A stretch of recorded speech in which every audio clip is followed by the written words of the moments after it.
ಅಮ್ಮ ಶ್ಯಾಮ, ಏನಾಯ್ತಮ್ಮ? ಕೇಳಿಸ್ತಿದ್ಯಾ ನಿನಗೆ? ಮಾತಾಡ್ತಿಲ್ವಲ್ಲ ಶ್ಯಾಮ?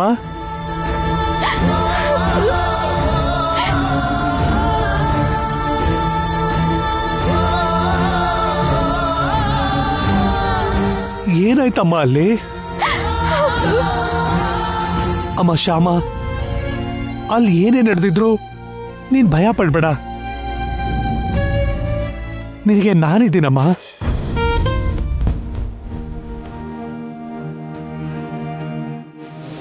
ಈ ಅಪ್ಪ ಇದ್ದಾನಮ್ಮ ನಿನಗೆ. ಅಮ್ಮ ಶ್ಯಾಮ, ನಿನ್ನನ್ನು ಜೋಪಾನವಾಗಿ ನೋಡ್ಕೊಳ್ಳೋದಕ್ಕೆ ಈ ಅಪ್ಪ ಇದ್ದಾನಮ್ಮ.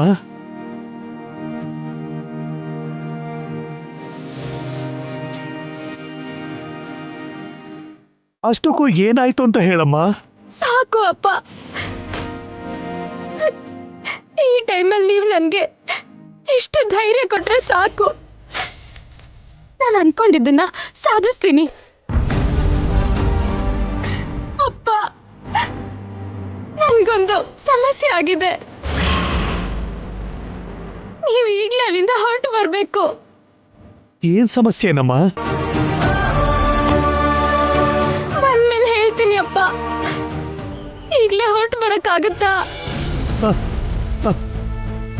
ಸರಿನಮ್ಮ. ನೀವು ಈಗಲೇ ಹೊರಟು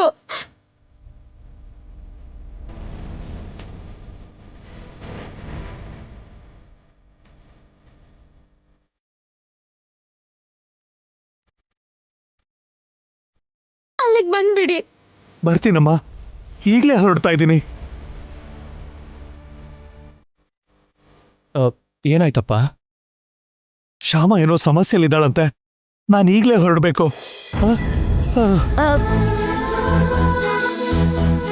ಏನೋ ಪಾಪ, ಶ್ಯಾಮಂಗ್ ಯಾವಾಗ್ಲೂ ಒಂದ್ ಸಮಸ್ಯೆ ತಂದಿಡ್ತಾನೆ ಇರ್ತಾರೆ ಅವಳ ಅತ್ತೆ ಮನೆಯವರು.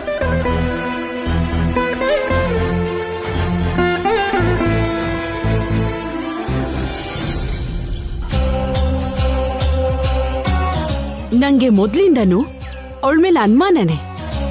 ಅಖಿಲ್ ಕೋಟ್ ಬಟನ್ನ ಆ ಶ್ಯಾಮ ಹತ್ರ ನೋಡ್ದಾಗ್ಲೇ ಅವಳು ಕಳ್ಳ ಬುದ್ಧಿ ನಂಗೆ ಅರ್ಥ ಆಗಿತ್ತು.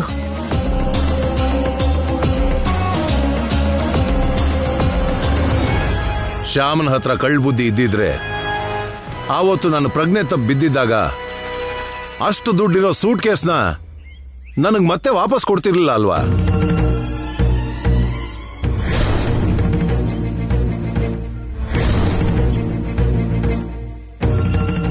ಆ ದುಡ್ಡು ಮುಟ್ಟದೇ ಇರೋದು ಮಾತ್ರ ಅಲ್ಲ, ಅವ್ರು ಮಾಡಿದ ಸಹಾಯಕ್ಕೆ ಕೃತಜ್ಞತೆಯಿಂದ ನಾನ್ ದುಡ್ಡು ಕೊಡೋಕೆ ಹೋದ್ರೆ ತಗೊಳ್ಳಿಲ್ಲ ಅವರು. ಶ್ಯಾಮ ಕಡೆಯವ್ರಿಗೆ ದುಡ್ಡಾಸೆ ಇದ್ದಿದ್ರೆ ಹ್ಯಾಪಿಯಾಗಿ ಆ ದುಡ್ಡನ್ನು ತಗೊಂಡಿರೋರಲ್ಲ. ಅದೆಲ್ಲ ನಾಟಕ ಆಗಿರತ್ತೆ. ಆ ಮಲ್ಲಿಕಾರ್ಜುನ್ ಜೊತೆ ಸೇರಿ ಅವಳು ಆಡ್ತಿರೋ ನಾಟಕದ ಭಾಗ ಆಗಿರತ್ತೆ. ನಿಜಾನೇ, ಖಂಡಿತ ಅದೆಲ್ಲ ಅವಳು ಆಡಿರೋ ನಾಟಕನೇ ಇರಬೇಕು. ಅಷ್ಟೆಲ್ಲ ಯಾಕೆ, ಆ ಶ್ಯಾಮನ ನಾನು ಚಿಕ್ಕವಳಿಂದ ನೋಡಿದ್ದೀನಲ್ಲ. ಬಡತನದಲ್ಲಿ ಬೆಳೆದಿರೋದಕ್ಕೋ ಏನೋ ಆ ಕಳ್ತನದ ಬುದ್ಧಿ ಅವಳಿಗೆ ಸಣ್ಣ ವಯಸ್ಸಿಂದನೇ ಇದೆ.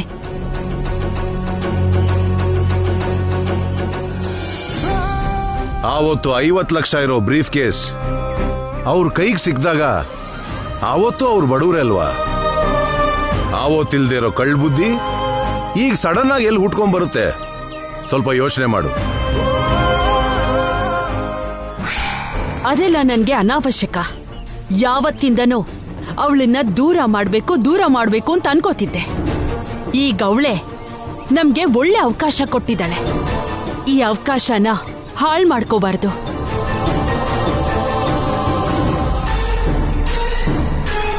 ಜೀವನದಲ್ಲಿ ಏನಾದ್ರೂ ಕಳ್ಕೋಬಹುದು, ಯಾರನ್ನಾದ್ರೂ ಕಳ್ಕೋಬಹುದು. ಆದ್ರೆ ಗಂಡ ಹೆಂಡತಿ ಇಬ್ರು ಒಬ್ಬರ ಮೇಲೆ ಒಬ್ರು ಇಟ್ಟಿರೋ ನಂಬಿಕೆಯನ್ನು ಮಾತ್ರ ಕಳ್ಕೋಬಾರ್ದಪ್ಪ.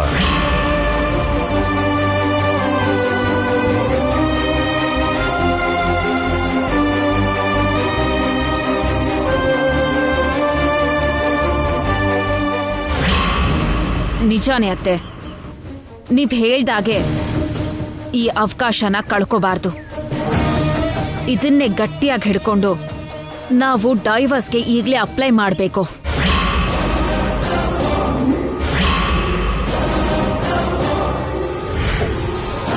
ಅಷ್ಟಾದ್ರೆ ಆ ಶ್ಯಾಮ ತವ್ರ ಮನೆಗೆ ಹೋಗೋದಷ್ಟೇ ಅಲ್ಲ, ನಮ್ಮ ರೂಪರಾಣಿ ಪ್ರೋಗ್ರಾಮ್ಸ್ಗೆ ಯಾವ ತೊಂದ್ರೆನೂ ಇರಲ್ಲ.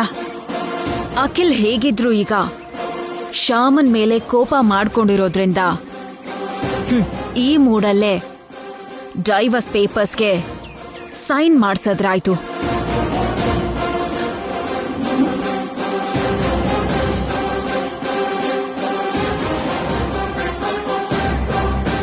ಶ್ಯಾಮನ್ ವಿಷಯದಲ್ಲಿ ಹೀಗಾಗಿರೋದ್ರಿಂದ ಇದನ್ನೇ ನೆಪ ಮಾಡಿಕೊಂಡು ಡೈವರ್ಸ್ ತಗೋ ಅಂತ ಯಾರಾದ್ರೂ ನಿಂಗೆ ಸಲಹೆ ಕೊಡ್ಬೋದು. ಆ ಸಲಹೆನ ಮಾತ್ರ ಎಂಥ ಪರಿಸ್ಥಿತಿಯಲ್ಲೂ ಪರಿಗಣಿಸ್ಬೇಡ. ಗಂಡ ಹೆಂಡತಿ ಮಧ್ಯೆ ಬರೋ ಯಾವ ಸಮಸ್ಯೆಗೂ ಡಿವೋರ್ಸು ಮತ್ತು ದೂರ ಆಗೋದು ಪರಿಹಾರ ಅಲ್ವೇ ಅಲ್ಲ. ಮಂಗಳ ವಾದ್ಯಗಳ ಮಧ್ಯೆ, ವೇದ ಮಂತ್ರಗಳ ಮಧ್ಯೆ, ಬಂಧು ಮಿತ್ರರ ಆಶೀರ್ವಾದದಿಂದ ಒಂದು ಜೋಡಿಗೆ ಹಾಕಿರೋ ಬ್ರಹ್ಮಗಂಟನ್ನ ಬಿಡಿಸೋಕೆ ಆ ಬ್ರಹ್ಮ ದೇವರಿಗೂ ಅಧಿಕಾರ ಇಲ್ಲ. ಇದೆ. ಈ ಕಾರಣನೇ ತೋರಿಸಿ ಡೈವರ್ಸ್ ಪಡ್ಕೊಳ್ಳೋ ಹಕ್ಕು ನಮಗಿದೆ. ನೀವೇನ್ ಟೆನ್ಷನ್ ತಗೋಬೇಡಿ ಅತ್ತೆ, ಎಲ್ಲ ನಾನ್ ನೋಡ್ಕೋತೀನಲ್ಲ. ನೀವು ಪ್ರಶಾಂತವಾಗಿರಿ.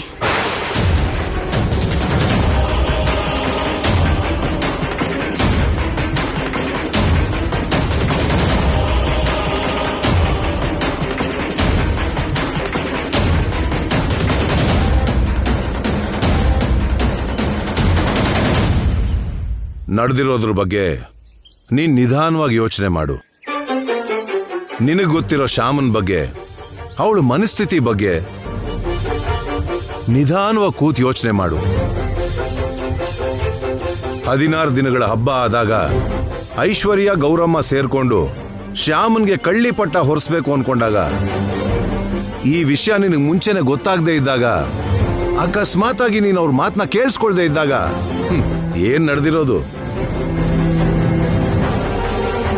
ನಿಜವಾಗ್ಲೂ ಶ್ಯಾಮನೇ ಆ ಕಳ್ತನ ಮಾಡಿದ್ಲು ಅಂತ ನೀನ್ ನಂಬಿಡ್ತಿದ್ದೆ ಅಷ್ಟೇ ಅಲ್ವಾ?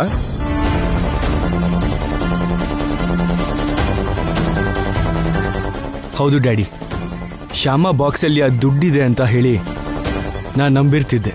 ಅಂದ್ರೆ ಕಣ್ಣು ಮುಂದೆ ಇರೋ ಸಾಕ್ಷಿನ ಇಟ್ಕೊಂಡು ಶ್ಯಾಮ ಕಳ್ಳಿ ಅಂತ ತೀರ್ಮಾನ ಮಾಡ್ತಿದ್ದೆ. ಆದ್ರೆ ಅವ್ರ ಪ್ಲಾನ್ ನಿನಗೆ ಮೊದಲೇ ಗೊತ್ತಿದ್ರಿಂದ, ಕಣ್ಮುಂದೆ ನಿನಗೆಲ್ಲ ಸಾಕ್ಷಿಗಳು ಕಾಣಿಸ್ತಿದ್ರು ಶ್ಯಾಮನ್ನ ಕಳ್ಳಿ ಅಂತ ಹೇಳೋದಕ್ಕೆ ನಿನ್ನ ಮನಸ್ಸಾಕ್ಷಿ ಒಪ್ಲಿಲ್ಲ ಅಲ್ವಾ? ಅಷ್ಟೇ ಅಲ್ವಾ? ಹೌದು. ಸೊ ಕಣ್ಣು ಮುಂದೆ ಕಾಣಿಸೋ ಸಾಕ್ಷಿಗಳು ಹೇಳೋದನ್ನ ನಂಬೋಕ್ಕಿಂತ ನಮ್ಮ ಮನಸ್ಸಾಕ್ಷಿ ಹೇಳೋದನ್ನ ನಾವು ನಂಬೇಕಲ್ವಾ?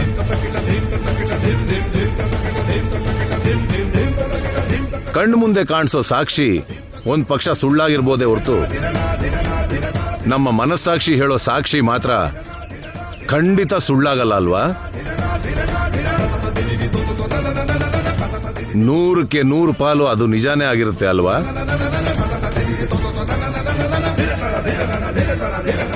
ಪುರಾಣಗಳಲ್ಲಿ ಶಿವನಿಗೆ ಮಾತ್ರ 3ನೇ ಕಣ್ಣಿದೆ ಅನ್ಕೊಂಡಿದ್ದಾರೆ ಎಲ್ರು. ಆದ್ರೆ ನಮ್ಮಂತ ಮನುಷ್ಯರಿಗೂ 3ನೇ ಕಣ್ಣು ಇರುತ್ತೆ. ಆ 3ನೇ ಕಣ್ಣು ಹೆಸರೇ ಮನಸ್ಸು. ಐ ಮೀನ್ ಮನೋನೇತ್ರ. ಶಿವನು 3ನೇ ಕಣ್ಣು ತೆಗೆದ್ರೆ ಎದುರುಗಡೆ ಇರೋದು ಸುಟ್ಟು ಭಸ್ಮ ಆಗುತ್ತೆ. ಮನುಷ್ಯ ಮನಸ್ಸು ಅನ್ನೋ 3ನೇ ಕಣ್ಣು ತೆಗೆದಾಗ ಎದುರುಗಡೆ ಇರೋ ಸುಳ್ಳುಗಳೆಲ್ಲ ಸುಟ್ಟು ಭಸ್ಮ ಆಗುತ್ತೆ. ಶ್ಯಾಮನ್ ವಿಷಯದಲ್ಲಿ ನಡೆದಿರೋದೆಲ್ಲ ಖಂಡಿತವಾಗ್ಲೂ ಸುಳ್ಳು ಅಂತ ನನ್ನ ಮನ್ಸಿಗೆ ಅನ್ಸ್ತಿದೆ ಕಣಪ್ಪ.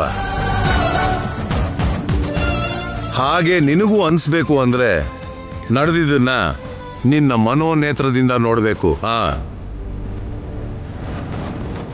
ಮನೋನೇತ್ರದಿಂದ ನೋಡಿ ಆ ಸುಳ್ಳನ್ನೆಲ್ಲ ಸುಟ್ಟು ಭಸ್ಮ ಮಾಡಬೇಕು. ಗಂಡನಾಗಿ ಅದು ನಿನ್ನ ಕರ್ತವ್ಯ. ಯೋಚನೆ ಮಾಡು.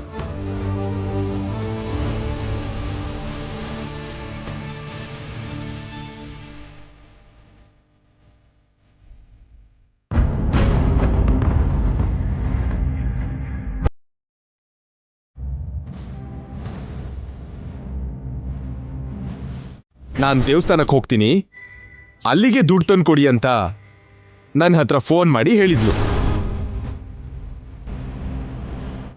ನಿಂಗೆ ಯಾವಾಗಲಾದ್ರೂ ದುಡ್ಡು ಬೇಕು ಅಂದರೆ ಲಾಕರ್ ಓಪನ್ ಮಾಡಿ ನಿನಗೆ ಎಷ್ಟು ಬೇಕೋ ಅಷ್ಟು ತಗೋಬೋದು. ಹಾಗೇನಾದ್ರೂ ಅವಶ್ಯಕತೆ ಇದ್ರೆ ನಿಮ್ಮನ್ನೇ ಕೇಳಿ ಇಸ್ಕೋತೀನಿ ರೀ. ದಯವಿಟ್ಟು ಅವ್ರ ಮಾತು ನಂಬೇಡಿ. ಇದೆಲ್ಲ ಸುಳ್ಳು, ಇದೆಲ್ಲ ಕಟ್ಟುಕತೆ. ಇವರು ಫೋನ್ ಮಾಡಿ ನಿನ್ನ ಹತ್ರ ಮಾತಾಡ್ಬೇಕು, ನನ್ನ ಮನೆಗೆ ಬಾ ಅಂತ ಕರೆದ್ರು. ನಾನು ಬರಲ್ಲ ಅಂತ ಇವ್ರಿಗೆ ಹೇಳಿದ್ದೆ. ಈ ವಿಷಯ ಆಗ್ಲೇ ನಿಮಗೆ ಹೇಳಬೇಕು ಅನ್ಕೊಂಡಿದ್ದೆ. ನೀವು ಅರ್ಜೆಂಟ್ ಕೆಲ್ಸಕ್ಕೆ ಆಫೀಸ್ಗೆ ಹೋಗೋ ಅವಸರದಲ್ಲಿದ್ರಿ.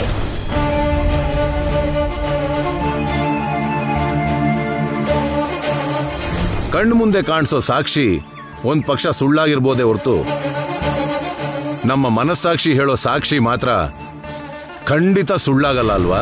ಎಸ್, ನನ್ನ ಕಣ್ಣು ನನಗೆ ಮೋಸ ಮಾಡ್ಬೋದೋ ಏನೋ, ನನ್ನ ಮನಸ್ಸು ನನಗೆ ಮೋಸ ಮಾಡಲ್ಲ. ಒಂದ್ಸಲ ಶ್ಯಾಮನ್ ಹತ್ರ ಮಾತಾಡಬೇಕು.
ಆರತಿ ತಗೊಳ್ಳಿ.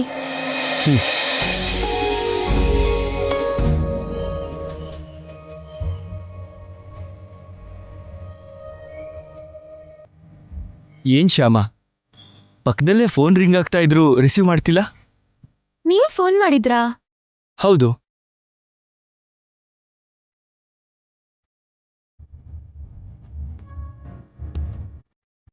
ಕೇಳಿಸ್ಲಿಲ್ವಾ ನಿನಗೆ? ಫೋನ್ ಅಭ್ಯಾಸ ಇಲ್ಲದೆ ಯಾರ್ದೋ ಫೋನ್ ರಿಂಗ್ ಆಗ್ತಿದೆ ಅಂತ ಅಂದ್ಕೊಂಡ್ಯಾ, ಅಥವಾ ನಾನು ಫೋನ್ ಕೊಡಿಸಿರೋ ವಿಷಯನೇ ಮರ್ತು ಬಿಟ್ಟಿದ್ಯಾ? ಹಾಗೇನು ಇಲ್ಲ ರೀ. ನಾನು ಕೃಷ್ಣನ್ ಪೂಜೆಲಿದ್ದಾಗ ಕೃಷ್ಣನ್ ನಾಮ ಬಿಟ್ರೆ ಮತ್ತೇನು ಕೇಳಿಸಲ್ಲ. ನಾಳೆ ಏನಾದರೂ ಅರ್ಜೆಂಟಾಗಿ ನಾನು ಫೋನ್ ಮಾಡಿದ್ರು ಕೂಡ ಹೀಗೆ ಕೇಳಿಸಲ್ಲ ಅಂತ ಆಯ್ತು. ಹಾ, ಅರ್ಥ ಆಯ್ತು. I got it. ನನ್ನ ಫೋನ್ ಬಂದಾಗ ನೀನು ಅಲರ್ಟ್ ಆಗಬೇಕು ಅಂದರೆ ಒಂದೇ ಮಾರ್ಗ. ನೀನು ಕೃಷ್ಣನ್ ಪೂಜೆಲಿದ್ರು, ಕೃಷ್ಣನ್ ಸ್ಮರಣೆಲಿದ್ರು, ಕೃಷ್ಣನ್ ತಪಸ್ಸಲ್ಲಿದ್ರು ನಾನು ಫೋನ್ ಮಾಡಿದ್ರೆ ಖಂಡಿತ ನಿಂಗೆ ಕೇಳಿಸತ್ತೆ. ಅದು ಹೇಗೆ? ಹೇಳ್ತೀನಿ.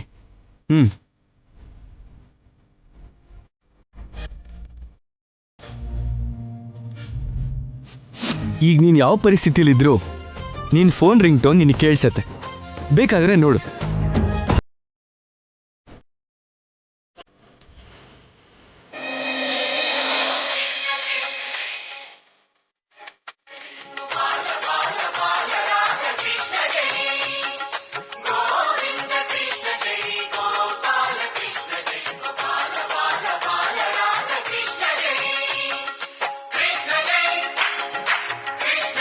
ಕೃಷ್ಣನ್ ಪೂಜೆಲಿದ್ದಾಗ ಕೃಷ್ಣನಾಮ ಬಿಟ್ರೆ ಮತ್ತೇನು ಕೇಳಲ್ಲ ಅಂದ್ಯಲ್ಲ, ಈಗ ಕೇಳ್ತಿದ್ಯಾ ನಿನಗೆ ನನ್ನ ಫೋನ್?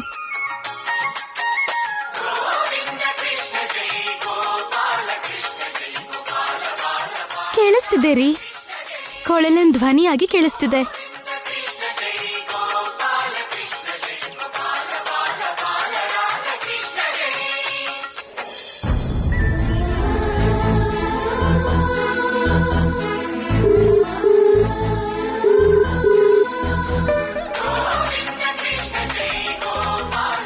ಅಖಿಲ್ ಅವರು ಫೋನ್ ಮಾಡ್ತಾನೆ ಇದ್ದಾರೆ.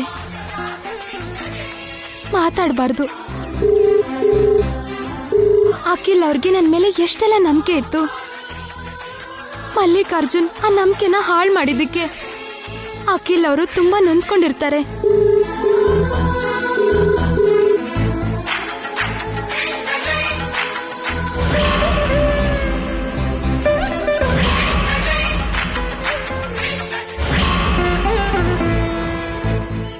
ಇವ್ರಿಗೆ ನಿಜ ಗೊತ್ತಾಗೋ ಹಾಗೆ ಮಾಡಿ ನಾನು ಸತ್ಯನ ನಿರೂಪಿಸಿ ನನ್ನ ಮೇಲೆ ಅಖಿಲ್ ಅವ್ರಿಗಿರೋ ನಂಬಿಕೆನ ಮತ್ತೆ ಬರೋ ಹಾಗೆ ಮಾಡೋವರೆಗೂ ಇವ್ರ ಹತ್ರ ಮಾತಾಡಬಾರ್ದು.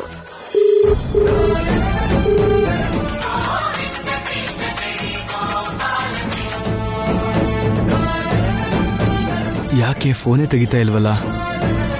ನಾನು ಹೇಳಿದ ಮಾತು ಕೇಳಿ ಪಾಪ ತುಂಬಾ ಹರ್ಟ್ ಆಗಿದ್ದಾಳೋ ಏನು? ಕ್ಷಮಿಸ್ಬಿಡಿ ಅಖಿಲ್ ಅವರೇ, ನಾನು ಸತ್ಯನ ನಿರೂಪಿಸೋವರೆಗೂ ನಿಮ್ಮ ಹತ್ರ ಮಾತಾಡೋದಿಲ್ಲ.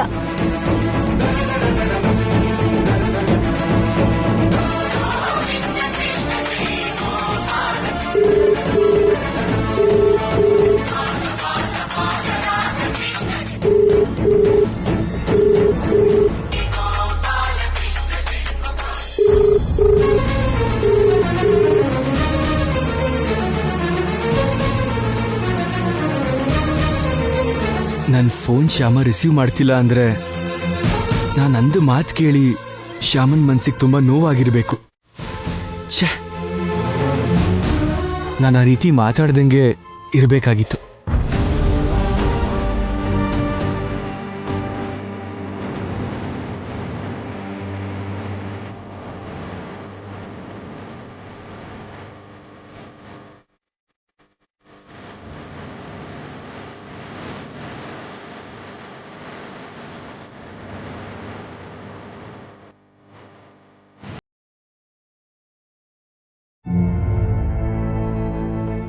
ನಾನು ಅಖಿಲ್ ಅವ್ರಿಗೂ ಮೋಸ ಮಾಡಲಿಲ್ಲ, ಗೋಪಾಲಂಗೂ ಮೋಸ ಮಾಡಲಿಲ್ಲ ಅಂತ ನಿರೂಪಿಸ್ಬೇಕು. ಅದಕ್ಕೆ ಸಂಬಂಧಪಟ್ಟಿರೋ ಸಾಕ್ಷಿ ಕಲೆಕ್ಟ್ ಮಾಡಬೇಕು. ಹೇಗೆ ಮಾಡೋದು? ಯಾರನ್ನು ಕೇಳೋದು? ಎಲ್ಲಿಂದ ಶುರು ಮಾಡಲಿ?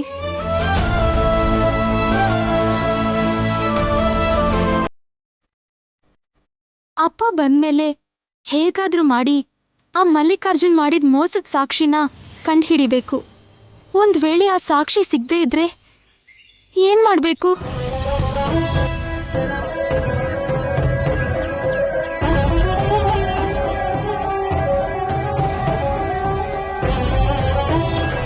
ಅವಳು ಕೇಳ್ದಷ್ಟು ದುಡ್ಡು ಕೊಟ್ರೆ ಆ ಗೋಪಾಲನ್ನ ದೂರ ಮಾಡಿ ನಿನ್ನ ಮದ್ವೆ ಮಾಡ್ಕೋತೀನಿ ಅಂತ ಹೇಳಿದ್ಲು ಶ್ಯಾಮ. ಆ ಗೋಪಾಲನ್ನ ಭೇಟಿ ಮಾಡಿ ನಾನು ಮೋಸ ಮಾಡಲಿಲ್ಲ ಅಂತ ಅವನು ಮಲ್ಲಿಕಾರ್ಜುನ್ ಸೇರಿ ನನಗೆ ಮೋಸ ಮಾಡಿದ್ದಾರೆ ಅಂತ ಅವನ ಬಾಯಲ್ಲೇ ಹೇಳಿಸ್ಬೇಕು. ಊರಿಂದ ಅಪ್ಪ ಬರೋದಿಕ್ಕೆ ಇನ್ನೂ ಸಮಯ ಬೇಕಾಗತ್ತೆ. ಅಷ್ಟರಲ್ಲಿ ಹೇಗಾದ್ರೂ ಗೋಪಾಲ್ ಹತ್ರ ಮಾತಾಡಬೇಕು. ಅವನ ಫೋನ್ ನಂಬರ್ ಅದಕ್ಕೆ ಹತ್ರ ಇರಬೇಕಲ್ಲ, ಕೇಳಿ ನೋಡ್ತೀನಿ.